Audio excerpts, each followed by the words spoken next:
હાલો જય માતાજી. તો અમે વાડી આવ્યા છીએ ભાઈ. જોવો ઝાડ જો આવી ગયા છે. અમારી ઝાડ વાવી છે કે નહીં, વીગી છે કે નહીં એવું. અને જીનુબેન જાય એ હુડકા મૂક્યા હતા કે ક્યાંય ગયા હુડકા. તો હુડકા વાળા તો માછલા પકડવા લઈ ગયા છે. જોઈ અમારી વાડી નજારો. તો કાંઈ કોઈ મકાનમાં આ કોઈ રહેતું ન હોય અટાણે તો ભાઈ. એટલે તો આ ખોટ બળ ને એવું હોય. ડેમ ભરાઈ જાય છે અમારે આખું. એટલે તો તમે જોવો આ વાડીએ વડલો કાંઈ ઘટે નહીં બાપા. તો હાલો આપણે ઝાર વાવી છે ને જોઈ આવી કેવી ઝાર વીગી છે. તો આ જીનુબેન તો હાલીને આવે છે બેન. કા બેન આવજો કયા અમારે ગીર માટો મારવા. હાલો તો આવો જો આ ધાર દેખાય છે એ જંગલમાં. આમ જંગલ જ છે બાપા.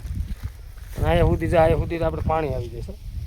અમે હાલે જઈને અહીંયા સુધી પાણી હોય અમારે. ડેમ આખું ભરાઈ જાય ને તો ઓણ કાંઈ વરસાદ છે નહીં એટલે ખાલી છે બાપા. ઓણ વરસાદ 1 ઇંચ વરસાદ થયો હોય છે.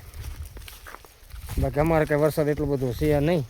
તમારે કેવો વરસાદ છે તો જરી કમેન્ટમાં કરજો. અને કટોલા બોટલો થયા હોય તો અમે જઈ ગોતી લેવું. કા બેન? હા તારે તો બસ એવું ઉઘડવાનું હોય ને લાકડા ને એવું જ.